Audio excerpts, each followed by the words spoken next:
Assalamualaikum warahmatullahi wabarakatuh.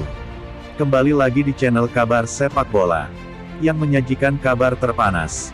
Tetapi, sebelum masuk ke channel ini jangan lupa like, komen, share, dan subscribe, biar tidak ketinggalan berita terbaru dari channel kami.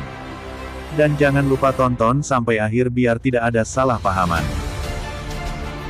Bola.com, Denpasar, Taisei Marukawa kembali menunjukkan peran pentingnya bagi Persebaya Surabaya. Terbaru, dia membawa baju hijau menang 1-1 atas Persik Kediri dalam pekan ke-30 BRI Liga 1 2021/2022 di Stadion Kapten Iwayan Dipta, Gianyar, Kamis tanggal 10 Maret tahun 2022.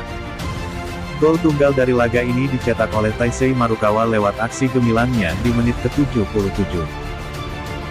Winger asal Jepang itu benar-benar mampu menjawab kebuntuan Persebaya yang sempat kesulitan mencetak gol di babak pertama. Marukawa sendiri tidak tampil sejak menit pertama. Dia baru masuk di awal babak kedua menggantikan Muhammad Supriyadi. Aji Santoso memang sengaja tidak memasang Marukawa sejak menit pertama karena memprediksi Persik akan melakukan pengawalan ketat. Keputusan pelatih Aji Santoso memasukkannya di paruh kedua memang tepat. Hasilnya, Marukawa jadi pahlawan. Persebaya masih bermain imbang 0-0 dengan Persik sampai menit ke-76. Kedua tim sama-sama tampil menyerang dan membukukan sejumlah peluang. Tapi, tak ada gol yang tercipta sampai tersisa 25 menit pertandingan. Para pemain Persebaya Surabaya bersorak pada menit ke-77 karena Taisei Marukawa berhasil mencetak gol setelah menyisir sisi kiri pertahanan Persik. Dari dekat kotak penalti, dia melepas tembakan melengkung yang gagal dibendung di Kriusron. Menariknya, Marukawa sudah tidak banyak membawa bola lagi dalam pertandingan ini. Dia sepertinya mendapat instruksi dari Aji Santoso untuk memilih menunggu. Sebab, Marukawa adalah pemain yang selalu mendapat pengawalan ketat. Winger berusia 25 tahun itu mampu menempatkan diri dengan baik dalam mencari celah pertahanan Persik. Dia pun berhasil bermain efektif dan tidak mendapat banyak adangan dari para pemain macan putih. Selama 45 menit di lapangan, Taisei Marukawa membukukan 2 tembakan dan 1 umpan kunci.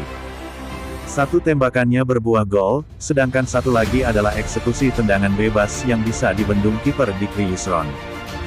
Taisei Marukawa tentu saja semakin menasbihkan statusnya sebagai raja di Persebaya. Dia adalah pemain yang dilengkapi dengan kemampuan dribble, umpan akurat, hingga tembakan keras yang sulit dihentikan. Kini, Taisei Marukawa telah mencetak 16 gol dan 9 assist dari 28 pertandingan. Angka itu cukup fantastis untuk seorang winger.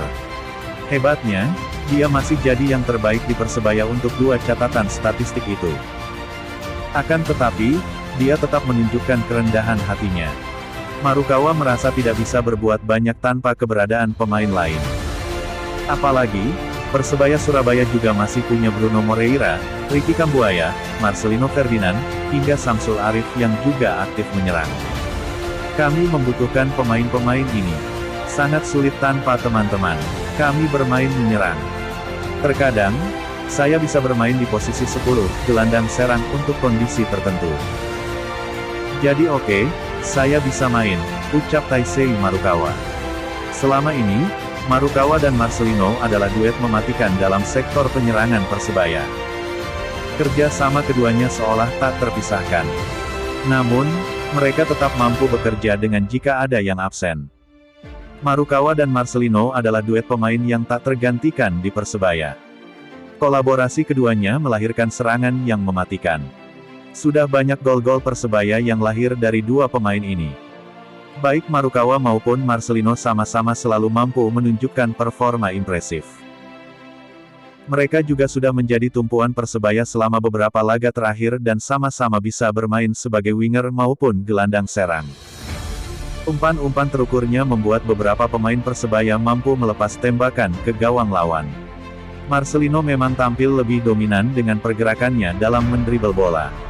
Gelandang berusia 17 tahun itu termasuk pemain yang sulit dihentikan. Meski masih sangat belia, tim lawan hampir selalu kewalahan mengawalnya. Marcelino terbukti kerap mampu menjadi momok yang menakutkan buat tim lawan. Melihat kontribusinya, Marukawa dan Marcelino bakal sulit digantikan. Sebab, belum ada pemain lain di skuad Persebaya yang setidaknya memiliki kemampuan yang mendekati kualitas dua nama tersebut. Tanpa Marcelino misalnya, Bruno Moreira yang bisa menempati sayap kiri rupanya bisa mengambil peran. Pemain asal Brasil itu mampu dijadikan sebagai gelandang serang dan mengirim umpan akurat untuk Marukawa. Tengok saja satu assist yang dibukukannya kontra Persik. Gol tunggal Marukawa merupakan hasil kiriman dari Bruno Moreira. Meski tak selincah Marukawa, Bruno bisa diandalkan untuk turut membantu menyuplai bola. Dengan potensi di skuad yang masih terus berkembang, Persebaya masih menjaga peluang juara BRI Liga 1. Kini, mereka berada di peringkat kelima dengan 58 poin dari 30 pertandingan. Hanya 4 laga tersisa atau berarti baju hijau mengantongi poin maksimal sebesar 70. Namun, untuk jadi juara Persebaya juga bergantung pada hasil 4 tim lainnya yang berada di atas.